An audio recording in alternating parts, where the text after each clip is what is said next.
Hello दोस्तों, मेरा नाम है धीरेन्द्र सिंह। आज इस वीडियो में हम बात करेंगे मैनेजमेंट के ऊपर। Class 12 business studies first chapter management क्या होता है और करैक्टरिस्टिक ऑफ मैनेजमेंट। ठीक है, वैसी चीज़ें बात करेंगे आज। इंट्रोडक्शन समझ लो आप इस वीडियो को, ये इंट्रोडक्शन मैनेजमेंट की, और बड़ा बेहतरीन आपको समझ में आने वाला है। बस आपको इस वीडियो को ढंग से एंड तक देखना है। ठीक है, देखिए मैनेजमेंट बहुत ही ज़बरदस्त टॉपिक। ये नाम आपने कहीं ना कहीं हर बार सुना होगा, मैनेजमेंट का मतलब अगर मैं आपसे किसी से पूछूं तो वो क्या बता सकता है? मैनेजमेंट का मतलब भाई मैनेज करना दैट इज़ मैनेजमेंट। और क्या है मैनेजमेंट? इतना आसान होता तो फिर तो चैप्टर पढ़ने की जरूरत नहीं है। मैनेज करना, ये तो बात समझ में आ रही है। बस मैनेजमेंट का मतलब सिर्फ, लेकिन वो नहीं होता, सिर्फ वो नहीं होता। मैं ये नहीं कह रहा कि वो भी नहीं होता। मैनेज करना तो होता ही होता है, बट सिर्फ वो नहीं होता। मैनेजमेंट बहुत बड़ी टर्म है, ठीक है ना। वैसे अगर मैनेजमेंट को आप कहीं से और के साथ लगाओगे, टाइम मैनेजमेंट, ठीक है ना, कि टाइम मैनेज नहीं हो रहा, तो जैसे अगर मैं कहता हूँ कि टाइम मैनेज नहीं हो रहा, तो आप टाइम मैनेजमेंट के अगर आप कोई कोर्स है, कोई वीडियो देख रहे हो, तो उसका मतलब क्या है? आप क्या समझना चाह रहे हो कि टाइम को कैसे मैनेज किया जाए। यानी मैनेज का मतलब निरंतर में टाइम को कैसे हम सही तरीके से यूज़ करें, वो मैनेज हो गया। तो ऐसे ही हम ये मैनेजमेंट को जो बात करेंगे, अब ऑर्गेनाइजेशन के पॉइंट ऑफ व्यू से बात करेंगे। कंपनी में ऑर्गेनाइजेशन, कंपनी, संगठन, वहाँ पर कैसे मैनेजमेंट होता है, ठीक है ना। तो बेसिकली मैनेजमेंट, सबसे पहले आपको बात समझनी है, एक प्रोसेस स्टेप बाय स्टेप एक एक्टिविटी है। ये कोई एक छोटी सी टर्म नहीं। अब आपको एक एग्जांपल समझाता हूँ। कोई भी आपको काम स्टार्ट करना होता है, सबसे पहले क्या होती है? उसकी प्लानिंग होती है। जैसे आपको ट्रिप पे जाना है, ट्रिप पे जाने से पहले आप कितनी प्लानिंग करते हो? भाई कहाँ जाना है, कब जाना है, कौन जाएगा, क्या करेंगे, डेट फिक्स होगी, सब कुछ प्लानिंग कर लेते हो। ऐसे जब भी कोई बिज़नेस स्टार्ट होता है, उसकी प्लानिंग होती है पूरी। भाई प्लानिंग होती है स्टार्टिंग में कि भाई बिज़नेस कैसे करना है, क्या कब करेंगे, कौन करेगा, क्या मेरा गोल है, सब चीज़ें प्लानिंग होती है, ठीक है ना। तो पहले हमेशा प्लानिंग होती है। प्लानिंग के बाद क्या होता है? ऑर्गेनाइजिंग। अब आप चीज़ें करना स्टार्ट करोगे। ऑर्गेनाइजिंग का मतलब अब आप चीज़ें करना स्टार्ट करोगे। अब आप अपनी जो प्लानिंग आपने करी उसको एक्शन में लाओगे। जैसे आपने ट्रिप प्लान करा, अब आप टिकट बुक करना स्टार्ट करोगे, वो ऑर्गेनाइजिंग वाले। अब आप टिकट बुक करना स्टार्ट करोगे। अब आप ट्रिप को, कहते हैं ना, ट्रिप को ऑर्गेनाइज कर रहे हो। अब आप टिकट बुक कर रहे हो, अब आप दोस्तों से मिल रहे हो, अब आप पूरे पक्का कर रहे हो प्लान अपना, ठीक है। कंपनी में क्या मतलब क्या होता है? ऑर्गेनाइजिंग में, कंपनी में ऑर्गेनाइजिंग या किसी ऑर्गेनाइजेशन में ऑर्गेनाइजिंग का मतलब क्या होता है? अब आप पूरा ऑर्गेनाइजेशन का स्ट्रक्चर बनाओगे। मैंने प्लानिंग कर लिया कि बिज़नेस ये करेंगे, ऐसे करेंगे, वैसे करेंगे। अब आप बिज़नेस को जो पूरा का पूरा करेंगे, उसको करेंगे कैसे? उसके लिए एक स्ट्रक्चर बनाना पड़ेगा। मतलब क्या, किसका क्या रोल होगा, किसकी क्या रिस्पॉन्सिबिलिटी होगी, सब डिफाइन करना पड़ेगा, स्ट्रक्चर होना पड़ेगा कि भाई सबसे बड़ा एक ऊपर बंदा होगा, पूरा मालिक, या एक सबसे बड़ा जो सबको ऑर्डर देगा, एक पर्सन। उसके नीचे मान लो 4 बंदे हो गए, ठीक है। यानी कि ये सबसे बड़ा हेड है पूरी कंपनी का। ये नीचे आगे 4 बंदों को ऑर्डर देगा। फिर नीचे इनके 3-3 बंदे हैं। मतलब आपने एक ऐसा स्ट्रक्चर बना दिया कि इसमें सब कुछ डिफाइन कर दिया कि किसका क्या रोल होगा, किसकी क्या रिस्पॉन्सिबिलिटी हो, कि इसका ये रोल है, ये पूरी कंपनी को मैनेज करेगा, ये पूरी कंपनी का हेड है। इनका रोल यह है कि इनकी बात सुनना और आगे ऑर्डर पास करना। फिर इनका काम यह है कि अपने बॉस को काम पूरा करके देना। इस तरीके से जब हम स्ट्रक्चर बना सकते हैं, वो ऑर्गेनाइजिंग में आता है।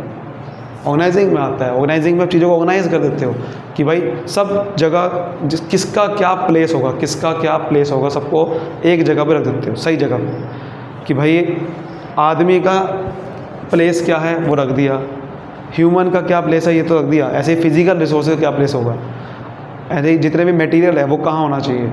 मतलब जब आप देखते हो ना कि सब चीज़ें अपनी अपनी प्रॉपर जगह पे पड़ी हुई है, सब कुछ बिखरा हुआ, मान लो आप कमरे में गए सब कुछ बिखरा हुआ है, बुक्स वहाँ पड़ी है, कपड़े वहाँ पड़े हैं, तो इसका मतलब आपका कमरा ऑर्गेनाइज नहीं।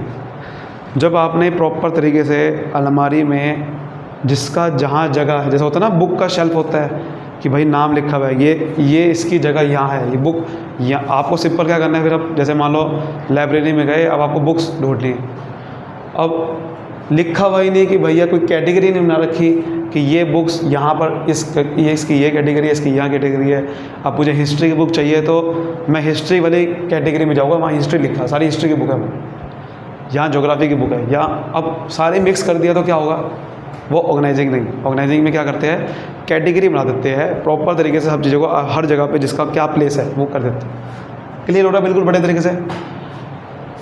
अब कंपनी में फिर क्या होता है, जैसे ही आपने ऑर्गेनाइजिंग कर दिया, अब आप इन जो आपने पोस्ट बनाई है इतनी सारी, अभी आपने किसी बंदों को हायर ही नहीं करा, अभी बंदे है ही नहीं कोई कंपनी के अंदर, अब आपने स्ट्रक्चर बना दिया कि ये स्ट्रक्चर ऐसा बना दिया कि हाँ एक हेड यहाँ चाहिए, 4 बंदे इसके नीचे चाहिए, इसके नीचे। अब आप उन बंदों को हायर करोगे, भर्ती करोगे, उसको बोलते हैं स्टाफिंग,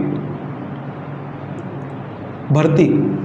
अब आप उन बंदों को भर्ती करोगे जो जो आपने पोस्ट बना दी कि हाँ सबसे बड़ा पोस्ट है, मान लो जनरल मैनेजर, ये पूरी कंपनी का मैनेजर है, ये पूरी कंपनी में भैया सारा कुछ बनाएगा, रूल्स रेगुलेशन क्या करना है क्या नहीं करना, ये पूरा हेड है, ये आगे सबको देगा काम, ठीक है। फिर उसके नीचे ये सब फॉलो करेगा उसका काम, वो आगे अपना काम डिस्ट्रीब्यूट करेंगे। स्टाफिंग में आप क्या करोगे, अब इन बंदों को भरोगे। स्टाफिंग के बाद क्या होता है, डायरेक्टिंग। डायरेक्टिंग में क्या होता है, अब मान दो आपने सभी बंदों को भर दिया, हाँ भाई चलो भाई, अब जनरल मैनेजर भी हायर कर लिया, अलग अलग बंदे भी हायर कर लिए, चलो भाई मार्केटिंग का बंदा आ गया, फाइनेंस का बंदा भी आ गया, प्रोडक्शन का बंदा भी हायर कर लिया, सब कुछ हायर कर लिया सभी बंदों को, ठीक है, सबको हायर कर लिया। अब क्या होगा, अब क्या वो अपने आप काम करना स्टार्ट कर देंगे, नहीं यार, अब आपको उसको काम देना होगा, अब उसको काम देना होगा, सिर्फ काम देने से भी कुछ नहीं होगा, उसको मोटिवेट भी करना होगा कि भाई तभी, क्योंकि खुद कोई अपने अच्छा से काम नहीं करता, उसको एज अ लीडरशिप की तरह गाइड करना होगा। जैसे मोदी जी आते हैं ना कि उनकी स्पीच सुन के लोग प्रभावित हो जाते हैं, तो वो लीडर इंस्पायर हो जाते हैं लोग, ऐसे ही आपको भी लोगों को इंस्पायर करना होगा। तो ये सब डायरेक्टिंग में आता है, जिसमें आप मोटिवेट करते हो, काम डिस्ट्रीब्यूट करते हो, काम बताते हो कि ये करना है, लीडरशिप आती है इसके अंदर, सब चीज़ आती है इसमें, ठीक है। अब आप काम कर रहे हैं, लोग काम करना स्टार्ट कर चुके हैं। लास्ट में क्या होता है, कंट्रोलिंग। अब आप लोगों को कंट्रोल करोगे, मतलब अब आप चेक करोगे कि मैंने प्लानिंग करी थी उस प्लानिंग के हिसाब से काम हुआ पूरे साल में या नहीं हुआ, या कुछ गड़बड़ रह गया। क्योंकि चेक नहीं करोगे तो आपको कमी समझ नहीं आएगी, आप चलते रहोगे, फिर आप गलत डायरेक्शन में चलते रहोगे, कंपनी घाटे में जाती रहेगी, आपको पता नहीं चलेगा। चेक करना बहुत ज़रूरी है। तो इसलिए आप कंट्रोलिंग में चेक करते हो कि प्लानिंग के अकॉर्डिंग, जो मैंने प्लानिंग करी थी कि हाँ मैंने गोल सेट कर लिया था प्लानिंग के टाइम पे ही कि मैं 1 लाख रुपए कमाऊँगा, 1 करोड़ रुपए कमाऊँगा 1 साल में, क्या वो अचीव हुआ, चेक करोगे। फिर उस चेक करने के बाद दोबारा से फिर नई प्लानिंग करोगे, अपने प्लान को चेंज करोगे, फिर जाके दोबारा से फिर ये स्टार्ट हो जाएगा, फिर दोबारा प्लानिंग, ऑर्गेनाइजिंग, स्टाफिंग। यानी कि मैनेजमेंट एक प्रोसेस है, ये प्रोसेस होता है। प्रोसेस का मतलब स्टेप बाय स्टेप एक्टिविटी है। पहले प्लानिंग होती है, फिर ऑर्गेनाइजिंग होती है, फिर स्टाफिंग होती है, फिर डायरेक्टिंग होती है, फिर कंट्रोलिंग होती है। तो मैनेजमेंट एक ऐसा प्रोसेस सबसे पहले समझना है, जिसमें प्रोसेस में एक स्टेप बाय स्टेप एक्टिविटी है, जिसमें सबसे पहले प्लानिंग, फिर ऑर्गेनाइजिंग, फिर स्टाफिंग, डायरेक्टिंग, कंट्रोलिंग। इसको 5 फंक्शन ऑफ मैनेजमेंट भी बोलते हैं। These are the functions of management, these are the functions of management. तो मैनेजमेंट एक प्रोसेस है जिसमें 5 फंक्शन होते हैं, प्लानिंग से लेकर कंट्रोलिंग तक, और एक कंटिन्यूस एक्टिविटी है। ऐसा नहीं कि कंट्रोलिंग के बाद ख़त्म हो गया मामला, दोबारा प्लानिंग करनी पड़ेगी। तो management is a continuous activity also. और मैनेजमेंट में देखिए, मैनेजमेंट तब हो रही है जब लोग हैं। मैनेजमेंट हमेशा लोगों को मैनेज करना होता है। तो मैनेजमेंट एक ग्रुप एक्टिविटी है, पहली बात तो समझिए। मतलब कि इसमें बहुत सारे लोग हैं मेरी कंपनी में, इसलिए उनको इस तरीके से ऑर्गेनाइजिंग में आपने देखा था कि कैसे मैंने एक स्ट्रक्चर बना दिया था। अगर ये स्ट्रक्चर ना बनाए तो लोग को पता ही नहीं होगा कि मुझे करना क्या है कंपनी में। ऑर्गेनाइजिंग में डिफाइन होता है कि भैया मेरा क्या रोल है, मैं कंपनी में ये काम करूँगा बस, और कोई काम नहीं मेरा। अगर ये डिफाइन नहीं है तो दिक्कत हो जाएगी। और मेरे ऊपर ये बॉस है, मैं कोई भी दिक्कत होगी मैं इससे पूछूंगा, मेरे को ये इसको काम करके देना है। तो ये चीज़ लोग नहीं हो गए तो मैनेजमेंट नहीं हो सकती। मैनेजमेंट एक ग्रुप एक्टिविटी है। ग्रुप को मैनेज करना, एक बंदे को मैनेज करना मैनेज नहीं होता, एक से ज़्यादा बंदों को मैनेज करना मैनेजमेंट होती है वहाँ पर। वरना एक बंदे को कंपनी में मैनेज करना वो मैनेजमेंट नहीं है, वो ग्रुप एक्टिविटी है। ग्रुप होना चाहिए, मैनेजमेंट भी तभी आता है। कंटिन्यूस एक्टिविटी मैंने बता दिया। फीचर देखो ध्यान से समझते रहना साथ साथ, ठीक है। मैं आपको साथ साथ फीचर ही बता रहा हूँ एक एक करके। अब साथ साथ आपको सारे फीचर बताने वाला हूँ जो सारे आपको एक झटके में समझ में आ जाएंगे, ठीक है, एक झटके में। पहली बात तो मैनेजमेंट की डेफिनेशन क्या लिखी है उसको भूल जाओ, हम यहाँ पर कॉन्सेप्ट समझ रहे हैं। देखो मैनेजमेंट में हमारा मेन काम क्या है, हम क्या ये planning, organizing, staffing, directing, controlling का ऑब्जेक्टिव ये क्यों कर रहे हैं। प्लानिंग के टाइम पे हमारा डिसाइड होता है कि हमारा मेन काम क्या है, अपने कोई ना कोई गोल को अचीव करना। प्लानिंग के टाइम में डिसाइड कर लेते हैं कि हाँ भाई मेरा ये गोल है, इस गोल को अचीव करना है, उसके अकॉर्डिंग मैं सारा कुछ डिसाइड करूँगा। ऑर्गेनाइजिंग करूँगा, फिर स्टाफिंग करूँगा, डायरेक्टिंग भी उसको अकॉर्डिंग करूँगा, क्योंकि मुझे गोल अचीव करना है। यानी कि मैनेजमेंट में हम क्या करते हैं, अपने गोल को अचीव करने के लिए सारा खेल खेल रहे हैं। अपने गोल को अचीव करने के लिए सारा का सारा ये प्रोसेस फॉलो करेंगे। यानी कि management is a goal oriented process. पहला फीचर यही है कि मैनेजमेंट एक गोल ओरिएंटेड प्रोसेस। सबका फोकस क्या होता है कि जितने भी लोग कंपनी में काम कर रहे हैं हम सबको एक गोल की तरफ ले आए, क्योंकि हर एक का गोल अपना अलग अलग होता है। सबको एक ही डायरेक्शन में काम करवाए कि हमारा कॉमन गोल है कंपनी का ये गोल अचीव करना है। देखो भैया जब कंपनी का गोल अचीव होगा तो तुम्हारा भी गोल अचीव हो जाएगा, उनको ये समझाना है। क्योंकि अगर ये नहीं बताएंगे तो अपना फ़ायदा सोचेगा वो। तो मैनेजमेंट में क्या करते हैं, सबको एक गोल की तरफ फोकस कर देते हैं और इसलिए हमारा कंपनी गोल अचीव होता है तभी। तो management is a goal oriented process. Simple. Management is a continuous process, ये चलता रहता है। प्लानिंग, एक बार प्लानिंग हुई इसका मतलब ये नहीं सब कुछ खत्म। कंट्रोलिंग के बाद दोबारा आपको प्लानिंग करनी पड़ी, दोबारा अपने प्लान्स को ठीक करना होगा, फिर दोबारा से सब कुछ होगा। तो management is a continuous process. दूसरा, मैनेजमेंट इज़ ऑल परवेसिव। मतलब परवेसिव का मतलब होता है यूनिवर्सल। मतलब मैनेजमेंट हर जगह एप्लीकेबल होती है। ये जो मैनेजमेंट आप कर रहे हो ये हर जगह चेक करनी पड़ेगी आपको। आप चाहे कंपनी में काम कर रहे हो, चाहे आप पार्टनरशिप में, चाहे आप नॉन प्रॉफिट कंपनी में काम कर रहे हो, एनजीओ को ना चला रहे हो, एनजीओ को भी मैनेजमेंट करनी पड़ेगी। क्योंकि अगर जो पैसा कमाने के लिए काम नहीं, सोशल वर्कर भी हो आप, तब भी मैनेजमेंट करनी पड़ेगी। क्योंकि इतने जहाँ लोग आ गए वहाँ पर मैनेजमेंट आ गई, समझ लो। क्योंकि इतने हर लोगों को मैनेज करने के लिए मैनेजमेंट करनी पड़ेगी, समझ गए। यूनिवर्सल है, चाहे कोई भी आप पॉलिटिकल ऑर्गेनाइजेशन है, चाहे पैसा कमाने वाली ऑर्गेनाइजेशन है, चाहे नॉन प्रॉफिट है, इससे मतलब नहीं, हर जगह मैनेजमेंट आती है, ठीक है, हर जगह आती है। और क्या है, मैनेजमेंट एक डायनेमिक प्रोसेस है। डायनेमिक प्रोसेस है मतलब चेंज होता रहता है। प्लानिंग का मतलब चेंज होता रहता है, क्योंकि बिज़नेस में बहुत अलग अलग इन्वायरमेंट होता है बिज़नेस का, वो बदलता रहता है। भैया आज कोई पॉलिसी गवर्नमेंट की है, कल कोई और आ जाएगी। तो जैसे ही कोई पॉलिसी चेंज होगी तो बिज़नेस में काम करने का तरीका भी अलग हो जाएगा। फॉर एग्ज़ाम्पल भाई जीएसटी जब आया तो बिज़नेस की सारी पॉलिसी चेंज होगी। अब बिज़नेस को जीएसटी रिटर्न भरनी है, पहले नहीं था। अब जीएसटी रिटर्न भरने के लिए अपना प्रोसीजर चेंज करना पड़ेगा, वहाँ पर मैनेजमेंट में भी चेंज करना पड़ेगा। तो management is a dynamic process. जैसे ही कोई बिज़नेस इन्वायरमेंट बदलेगा, जैसे ही कोई फिर बिज़नेस की पॉलिसी बदलेगी, पॉलिसी बदलने के लिए मैनेजमेंट ही बदलनी पड़ेगी। तो इसलिए जब बिज़नेस क्योंकि बदलता रहता है तो मैनेजमेंट भी बदलती रहती है। डायनेमिक प्रोसेस है, मल्टी डायमेंशनल एक्टिविटी है। मल्टी डायमेंशनल मतलब कि मैनेजमेंट बहुत जगह पे होती है, सिर्फ लोगों को मैनेज करना नहीं होता मैनेजमेंट, ध्यान रखना बात। इसलिए मैं कह रहा था कि छोटी टर्म नहीं है, लोगों को तो मैनेज करना ही है कि सबको एक कॉमन गोल की तरफ लाना है। काम को भी मैनेजमेंट करना काम मैनेजमेंट होती है, कि जो भी आप काम कर रहे हो उसको काम को कैसे अच्छे से करा जाए, वो भी मैनेजमेंट है। जैसे आप अगर हॉस्पिटल आपका, तो पेशेंट्स को अच्छे से कैसे ट्रीट करा जाए, क्योंकि यही आपका काम है। क्योंकि पेशेंट्स को अच्छे से ट्रीट करेंगे तो कस्टमर सेटिस्फाई होगा, ये भी मैनेजमेंट में आता है। ऑपरेशन को कैसे मैनेज करा जाए, ऑपरेशन का मतलब होता है कि जो आपका काम करने का प्रोसेस है, कि पेशेंट जब अंदर आएगा तो वो पहले कौन सा फॉर्म भरेगा, कौन से डॉक्टर से मिलेगा, फिर कौन सा उसे फॉर्म भरवाना है, ये ऑपरेशन को कैसे अच्छे से मैनेज करा जाए जिससे वो कम से कम टाइम पे काम हो। और ऑपरेशन को मैनेज करने के लिए मैनेजमेंट ऑफ पीपल भी करना पड़ता है, वर्क भी करना पड़ता है। यानी कि ऑपरेशन को मैनेज करने के लिए पीपल और वर्क दोनों चीज़ आती है इसके अंदर, कि क्योंकि ऑपरेशन जो करने के लिए लोग चाहिए, तो लोगों को भी मैनेज करना है, और काम पेशेंट्स वाला वो भी अच्छे से मैनेज करना है। मतलब ऑपरेशन में दोनों चीज़ आ जाती है। ये सब चीज़ें हैं। उसके बाद ये मैं आपको पहले बता चुका, मैनेजमेंट एक ग्रुप एक्टिविटी है, लोग बहुत सारे होने चाहिए तभी मैनेजमेंट हो सकती है। मैनेजमेंट एक इनटेंजिबल फोर्स है, इनटेंजिबल फोर्स है, यानी कि छू नहीं सकते। ऐसे नहीं कह सकते कि मैनेजमेंट ये देखो यहाँ हो रही है मैं बता दूँगा, नहीं, फील कर सकते हो।